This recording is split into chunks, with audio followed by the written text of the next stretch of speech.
What is a total utility and what is a marginal utility. And साथ के साथ हमने law of diminishing marginal utility भी discuss कर लिया है। ठीक है, टोटल यूटिलिटी को कहा था हमने sum of marginal utility and marginal utility को कहा था हमने change in total utility. Clear. Law of DMU हमने डिस्कस करा लास्ट क्लास के अंदर। Law of diminishing marginal utility क्या बोलता है लॉ कि जैसे जैसे हम किसी भी कमोडिटी के कंजप्शन को इंक्रीज करते हैं then marginal utility continue decrease होती है। और एक ऐसी यूनिट आती है जहां पर मार्जिनल यूटिलिटी डिक्रीज होकर के जीरो होती है। जिस पॉइंट पर मार्जिनल यूटिलिटी जीरो होती है उसे कंज्यूमर के लिए मैक्सिमम सेटिस्फेक्शन पॉइंट या परफेक्ट सेटिस्फेक्शन पॉइंट कहा जाता है। बट अगर कोई भी कंज्यूमर मैक्सिमम सेटिस्फेक्शन पॉइंट के बाद भी या यूं कह दीजिए आप मार्जिनल यूटिलिटी जीरो होने के बाद भी कमोडिटी का कंजप्शन करता है देन मार्जिनल यूटिलिटी नेगेटिव हो जाती है। ठीक है, तो बच्चों आज की क्लास का हमारा टॉपिक है relationship between total utility and marginal utility. Clear. अब आप ये देखिएगा इस रिलेशनशिप को एक्सप्लेन करने के लिए हम शेड्यूल और डायग्राम दोनों ही चीजों से हम इसको एक्सप्लेन करेंगे। देखिएगा जब हम इसको एक्सप्लेन करेंगे तो यहाँ पर किसी भी कमोडिटी की क्वांटिटी की बात करेंगे हम लोग और total utility and marginal utility में रिलेशन समझ रहे हैं तो एक जगह हम यहाँ पर टोटल यूटिलिटी लेंगे और यहाँ पर हम लेंगे मार्जिनल यूटिलिटी। देखिएगा बच्चों यहाँ पर कोई भी मान लीजिए कंज्यूमर किसी भी कमोडिटी की 7 यूनिट का कंजप्शन करता है।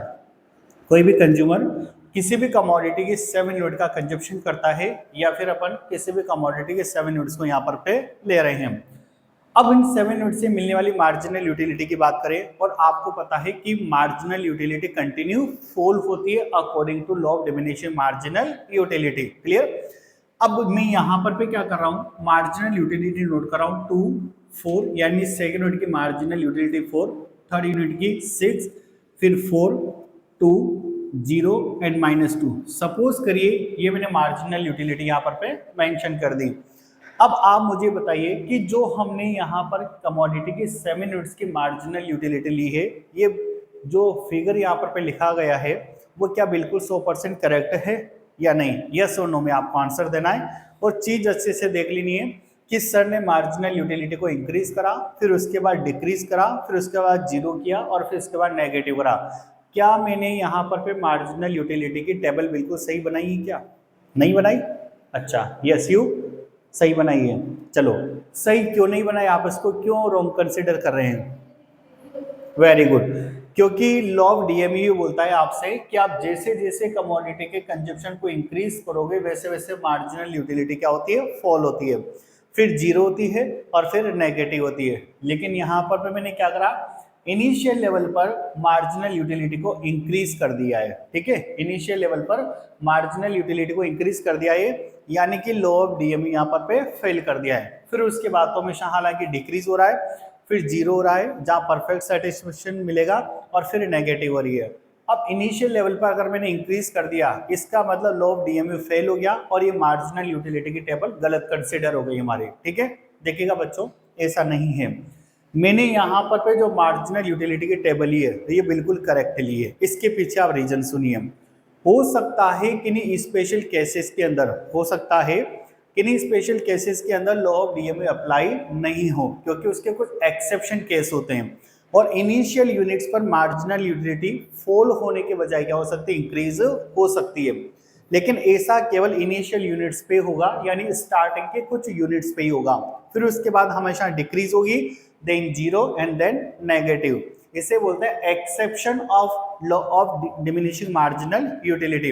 अब एक एग्जांपल से भी समझ लेते हैं कि वो कौन से एक्सेप्शन केस है जिनमें कभी कभी मार्जिनल यूटिलिटी डिक्रीज होने के बजाय क्या हो जाती है? इंक्रीज हो जाती है। तो देखो सपोज करिएगा हम अगर एक अच्छे सिंगर का सॉन्ग सुनते हैं, ठीक है, कोई भी फेयर में अगर फेयर के अंदर अगर अपन गए और वह एक बहुत अच्छा सिंगर आ रहा है गुरु रंधावा या कोई भी एनीथिंग XYZ जो आपका फेवरेट है, जब भी वो पूरे मेले के अंदर एक सॉन्ग सुनाता है, ठीक है, तो सेकंड सॉन्ग से मिलने वाली यूटिलिटी आपके लिए क्या होनी जानी चाहिए? कम।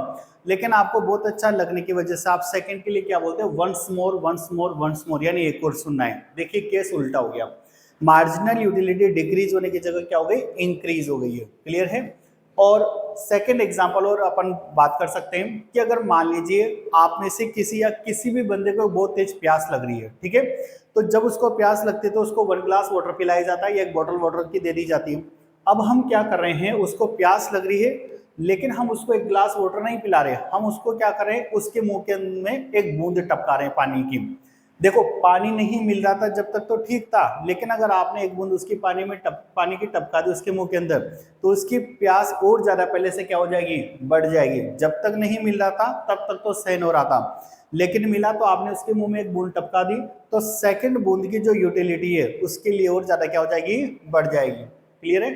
तो कुछ एक्सेप्शन केस होते हैं जिनमें लॉ ऑफ डीएमए अप्लाई नहीं होता है, और कभी कभी इनिशियल यूनिट्स में हमेशा मार्जिनल यूटिलिटी इंक्रीज होती हुई हो सकती है, इसलिए मैंने पहले यहाँ पर पे इसको इंक्रीज कराए, देन फिर उसके बाद हमेशा डिक्रीज कराए, फिर जीरो और फिर क्या कर दिया है, नेगेटिव। अब हम एमयू की हेल्प से टीयू कैलकुलेट कर सकते हैं, क्योंकि टीयू का फॉर्मूला हम पढ़ चुके लास्ट क्लास के अंदर, TU equal to summation MU. यानी कि अगर इस मार्जिनल यूटिलिटी का सम कर दिया जाए तो हमें क्या मिल जाएगी, टोटल यूटिलिटी। कैसे सम होगा, फर्स्ट जो मार्जिनल यूटिलिटी है बिल्कुल सेम रहेगी, 2 + 4 कितना होगा, 6, ये आपके लिए टोटल यूटिलिटी क्रिएट हो जाएगी। 6 एंड 6 कितना हो गया, 12, 12 + 4 16, 16 + 2 18, 18 + 0 18 एंड 18 - 2 16। ये हमने मार्जिनल यूटिलिटी का सम करके टोटल यूटिलिटी में कन्वर्ट कर लिया, because the formula of total utility equal to sum of marginal utility. So हमने मार्जिनल यूटिलिटी का सम किया है। कैसे सम किया, तो एज इट इज रखा, 2 + 4 6 हुआ, 6 एंड 6 12, 12 4 16, 16 2 18, इस तरीके से हमने टीयू की कैलकुलेशन कर लिए। अब हम इसको एक डायग्रामेटिकली भी रिप्रेजेंट करने की कोशिश करेंगे। देखिएगा, ये आपके पास वाई एक्सिस है और जिसमें आप रिलेशनशिप समझ रहे हैं total utility and marginal utility, इन दोनों को हम लोग यहाँ पर वाई एक्सिस पे लेंगे, total utility and marginal utility. ये आपके पास ओरिजिन पॉइंट है और ये आपके पास एक्स एक्सिस है जहां पर आप कमोडिटी की क्वांटिटी को कंसीडर करेंगे। देखिएगा, हमने यहाँ पर कमोडिटी के 7 यूनिट्स को लिया है, तो यहाँ पर आप इक्वल डिस्टेंस के अंदर 7 यूनिट ले सकते हैं। ये हमने यहाँ पर 7 यूनिट्स को लिया है। क्लियर? अब देखिए, वाई एक्सिस पर total utility and marginal utility दोनों ही हमें वाई एक्सिस पर लेनी है। देखिएगा, इन दोनों में सबसे जो मैक्सिमम वैल्यू है वो आपके पास 18 है और सबसे मिनिमम वैल्यू -2 है।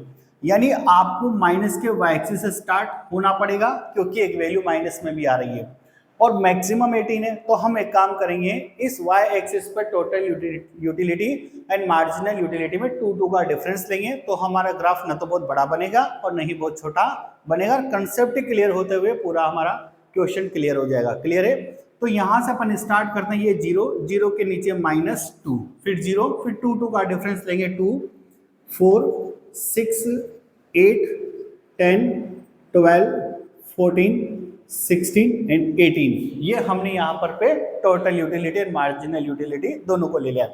अब हम सबसे पहले क्या करते हैं, टोटल यूटिलिटी को कंसीडर करते हैं इस डायग्राम के अंदर। देखो, फर्स्ट यूनिट पर टोटल यूटिलिटी कितनी है आपकी, 2। ये फर्स्ट यूनिट है आपकी, क्वांटिटी आपने यहाँ पर भी ली है और टोटल यूटिलिटी 2 है। तो 2 के सामने और 1 के ऊपर यहाँ पर पॉइंट होगा आपके लिए। क्लियर? सेकेंड यूनिट पर टोटल यूटिलिटी आपके लिए 6 है, ये आपके पास second unit and total utility 6। तो 6 के सामने और सेकेंड के ऊपर यहाँ आपका पॉइंट होगा। थर्ड यूनिट पर 12 है, ये थर्ड यूनिट है, ये 12 है, 12 के सामने और थर्ड के ऊपर यहाँ पर आपका पॉइंट होगा। फोर्थ यूनिट पर 16 है, ये फोर्थ यूनिट और ये 16 के सामने और 4 के ऊपर यहाँ पर आपका पॉइंट होगा। फिफ्थ यूनिट पर 18 है, ये फिफ्थ यूनिट, ये 18 के सामने और फिफ्थ के ऊपर यहाँ पर पॉइंट होगा। 6 पर भी 18 है और 7 पर वापस 16 है। तो देखिए बच्चों, ये मार्जिनल यूटिलिटी की टेबल बनेगी, यहाँ से डायग्राम बनेगा जिसको अपन डॉट डॉट को यहाँ से मैच कर देंगे। ये आपके लिए टोटल यूटिलिटी का डायग्राम हो गया। क्लियर? अब बच्चों, इसी के अंदर हमें मार्जिनल यूटिलिटी भी मिक्स करना है। तो फर्स्ट यूनिट पर मार्जिनल यूटिलिटी 2 है और टोटल यूटिलिटी भी 2 है, यानी फर्स्ट यूनिट पर marginal utility and total utility same point से स्टार्ट होगी। अब देखिए, आप सेकंड यूनिट की मार्जिनल यूटिलिटी कितनी आपके लिए, 4। ये सेकंड यूनिट है आपके लिए, ये 4 यहाँ पर है। 4 के सामने और सेकंड के ऊपर यहाँ पर पॉइंट होगा। थर्ड यूनिट की मार्जिनल यूटिलिटी 6 है, ये थर्ड यूनिट, ये 6 के सामने और थर्ड के ऊपर यहाँ पर पॉइंट होगा। फोर्थ यूनिट पे कितनी है 4, ये फोर्थ यूनिट और ये 4 के सामने और इस 4 यूनिट के ऊपर यहाँ पर पॉइंट होगा। 5 पर कितनी है 2, ये फिफ्थ यूनिट, ये 2 के सामने और 5 के ऊपर यहाँ पॉइंट होगा। 6 पर 0, ये 6 यूनिट और ये 0, यानी 0 के सामने और 6 के ही ऊपर ये पॉइंट हो जाएगा। और 7 पर -2, ये 7 यूनिट और ये -2, यानी -2 के सामने और 7 के नीचे। ये बच्चों आपके लिए मार्जिनल यूटिलिटी की टेबल बन गई है। क्लियर है? चलो, ये आपके लिए शेड्यूल बन गया और ये आपके लिए डायग्राम बन गया। अब आप ये देखिएगा, पहले यहाँ से कुछ कॉन्सेप्ट समझते हैं और 4 पॉइंट है इसके जिसको हम यहाँ पर क्लियर कर रहे हैं। जो भी बच्चे यूट्यूब पर देख रहे हैं वो क्लास को अच्छे से समझे, ठीक है। यहाँ पर 4 कॉन्सेप्ट में, 4 पॉइंट में हम लोग टीयू और एमयू में रिलेशनशिप को कवर करने वाले हैं। देखिएगा बच्चों, इस डायग्राम के या इस टॉपिक के 4 कंडीशन है। First condition, then second condition, then third condition and then fourth condition. 4 condition है इसकी। देखिएगा, यहां से यहां तक की मैं बात करूं तो आप ये देखिए एमयू क्या हो रही है, इंक्रीज हो रही है।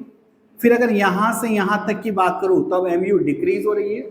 फिर यहां पर एमयू क्या हो रही है 0 और फिर यहां पर एमयू क्या हो रही है नेगेटिव। यानी इस रिलेशनशिप में 4 कंडीशन आपको देखने के लिए मिलेगी। पहली कंडीशन यहां तक एमयू इंक्रीज हो रही है, फिर उसके बाद ये एमयू डिक्रीज हो रही है, फिर एमयू 0 और फिर एमयू नेगेटिव। तो हमें ये देखना है कि जब एमयू इंक्रीज होती है तो टीयू किस कंडीशन में होती है। यहां तक एमयू इंक्रीज हो रही है तो यहां तक टीयू कैसी रहेगी। फिर यहां से यहां तक अगर एमयू डिक्रीज हो रही है तो यहां से यहां तक टीयू कैसी रहेगी। जब यहाँ एमयू 0 हो रही है तो टीयू किस कंडीशन पर होगी, और जब यहाँ एमयू नेगेटिव हो रही है तो टीयू किस कंडीशन पर होगी। तो बच्चों 4 कॉन्सेप्ट है यहाँ पर व्हेन एमयू इंक्रीज, जब आपकी एमयू क्या हो रही है इंक्रीज, तो फिर टीयू किस कंडीशन में होगी ये हमें यहाँ पर बताना होगा। क्लियर? फिर सेकेंड है व्हेन एमयू डिक्रीज, तो व्हेन एमयू डिक्रीज तो हमें बताना है कि टीयू यहां से यहां तक किस कंडीशन में होगी। फिर थर्ड कंडीशन है व्हेन एमयू 0, तो when MU is 0 then TU किस कंडीशन में होगी। और फिर लास्ट है when MU negative then TU, तो व्हेन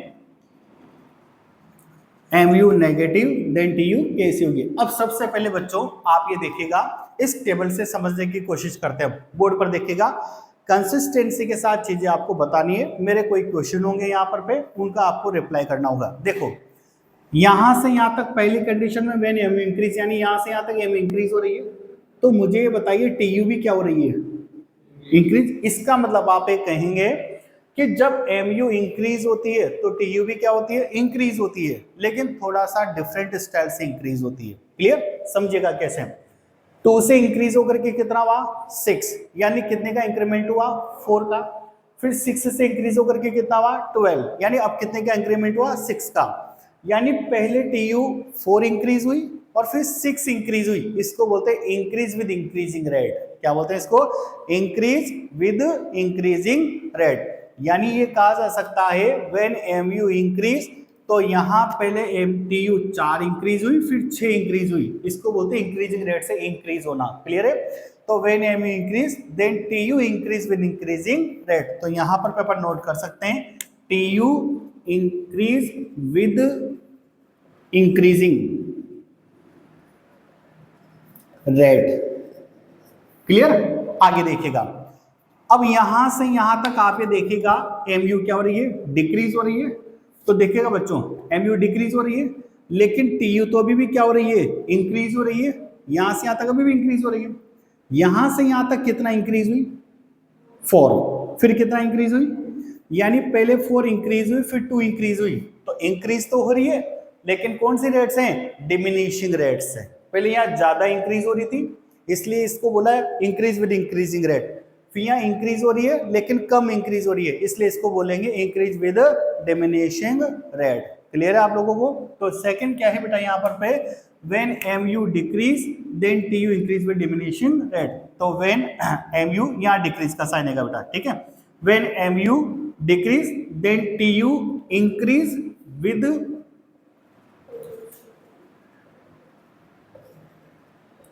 डिमिनिशिंग रेट। अब आप ये देखिएगा, अब यहां पर एमयू क्या हो गई 0, तो टी यू क्या है मैक्सिमम। और हमेशा ये कंडीशन याद रखना बच्चों एक साथ आएगी, जब जब भी एमयू 0 होता है तब तब टी यू क्या होता है मैक्सिमम होता है, and that is a perfect satisfaction point for the consumer. और इसे ही कंज्यूमर के लिए परफेक्ट सेटिस्फेक्शन पॉइंट कहा जाता है। जहां एमयू 0 होती है ऑटोमेटिकली टी यू वहां पर पे मैक्सिमम होती है, और यही कंज्यूमर के लिए क्या होता है परफेक्ट सेटिस्फेक्शन पॉइंट होता है। तो when MU 0 then T U is maximum. अब यहां से आपके सीए फाउंडेशन में एक एमसीक्यू का क्वेश्चन बनता है, क्लियर है।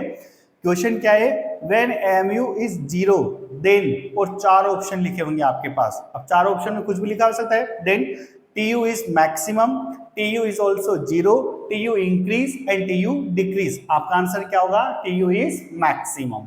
क्लियर है आपको।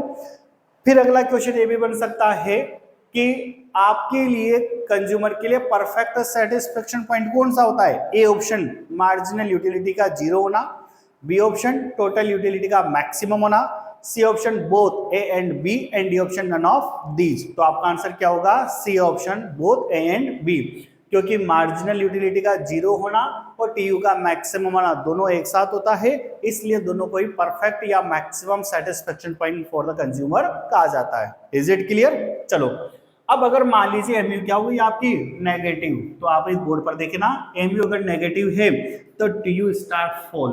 पहले कभी फॉल नहीं हुई, हमेशा क्या हो रही है इंक्रीज हो रही है। फर्स्ट टाइम टीयू क्या हुई है फॉल हुई है, और ये तभी फॉल होती है जब एमयू क्या होती है नेगेटिव। तो when MU is negative then TU falls, यानी टीयू फॉल होना स्टार्ट, डिक्रीज होना स्टार्ट हो जाती है। क्लियर है बच्चों। अब देखना इसको डायग्रामेटिकली भी हम अरेंज करने की कोशिश करेंगे। यहां पर एमयू क्या है आपके लिए 0, ये एमयू का डायग्राम है, ये नेगेटिव थी और एमयू 0 इस वाले पॉइंट पर ही, क्योंकि सामने 0 है, यानी इस वाले पॉइंट पे एमयू क्या है 0 है, और इस 0 को क्या कहोगे आप लोग परफेक्ट सेटिस्फेक्शन पॉइंट कहेंगे आप इसको। क्लियर। अब देखो एमयू का 0 ना टीयू का मैक्सिमम होना दोनों एक साथ होता है।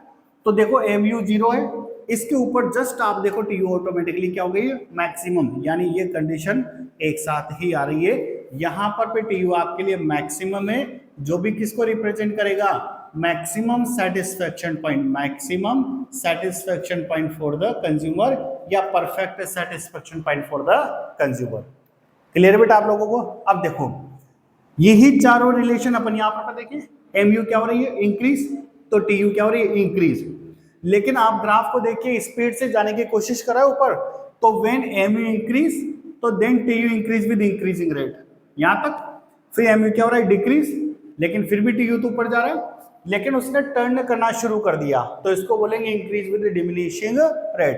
तो when MU decrease then TU increase with diminishing rate. When mu 0 then tu is maximum, when mu negative then tu start fall।